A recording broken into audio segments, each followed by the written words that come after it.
Pour déclarer manuellement en ligne, connectez-vous à votre compte utilisateur. Sur la page d'accueil, sélectionnez l'entreprise pour laquelle vous voulez agir.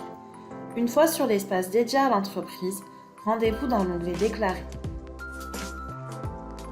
La composition de l'écran déclaré.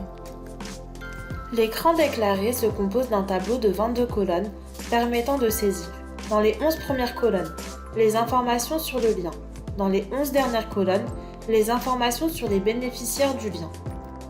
À gauche du tableau, pour chaque ligne se trouve une croix rouge vous permettant de supprimer la ligne sur laquelle se trouve la croix. En haut de l'écran, le bouton Afficher uniquement les lignes en erreur permet d'afficher uniquement les lignes saisies contenant une ou plusieurs erreurs. Les lignes sans erreur ne sont pas visibles lorsque ce mode est activé. Vous devez désactiver ce bouton pour visualiser l'ensemble des lignes saisies.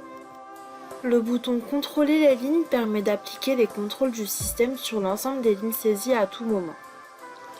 Le bouton Afficher en plein écran permet d'agrandir l'affichage du tableau de déclaration. En bas de l'écran, le bouton Ajouter des lignes permet d'ajouter les lignes 10 par 10. Le bouton Supprimer toutes les lignes vous permet de supprimer toutes les lignes en cours de saisie dans votre tableau. Le bouton Sauvegarder vous permet d'enregistrer toutes les lignes en cours de saisie dans un brouillon. Le bouton Transmettre permet d'enregistrer définitivement en base les lignes saisies. En bleu, au-dessus des boutons, la zone de copier-coller.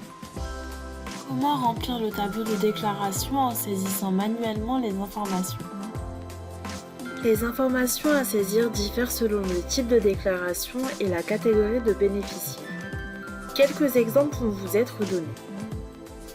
Pour les informations concernant le lien, vous devez d'abord sélectionner le type d'action à effectuer à partir de la liste déroulante.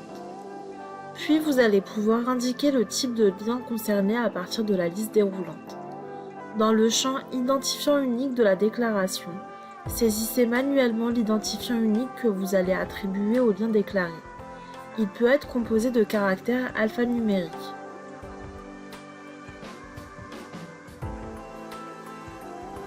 Si vous déclarez une rémunération ou un avantage, le champ Convention liée est dégrisé.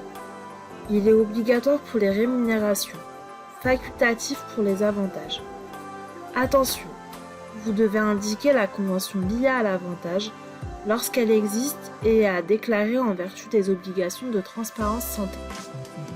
Si vous déclarez une convention ou un avantage, vous devez ensuite indiquer l'objet d'une convention ou la nature d'un avantage à partir de la liste déroulante.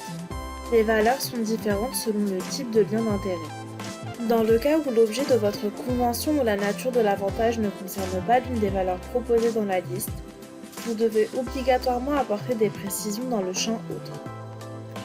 Le champ Date de signature de versement vous permet de déclarer, pour une convention, la date de sa signature avec le bénéficiaire. Pour une rémunération ou un avantage, la date de son versement au bénéficiaire. Pour les informations concernant le bénéficiaire, vous devez d'abord saisir la catégorie du bénéficiaire à partir de la liste déroulante. Son type d'identifiant professionnel est ensuite à choisir dans une liste déroulante. Les valeurs possibles dépendent de la catégorie sélectionnée. Une fois le type d'identifiant professionnel choisi, vous devez indiquer le numéro d'identifiant professionnel correspondant. Si c'est un numéro RPPS ou ADELI, le prénom et le nom sont alors rapatriés de l'annuaire santé. Pour un professionnel de santé, vous devez obligatoirement indiquer sa profession à partir de la liste déroulante. Pour les étudiants, cette fonction est disponible et facultative. Si le nom et le prénom ne sont pas rapatriés depuis l'annuaire santé, vous devez remplir le champ Identité nom.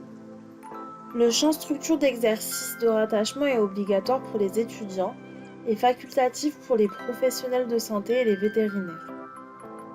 Le champ Pays est à remplir pour tous les bénéficiaires sauf les influenceurs. Pour un professionnel de santé avec un numéro RPPS ou ADELI, la valeur automatique est France.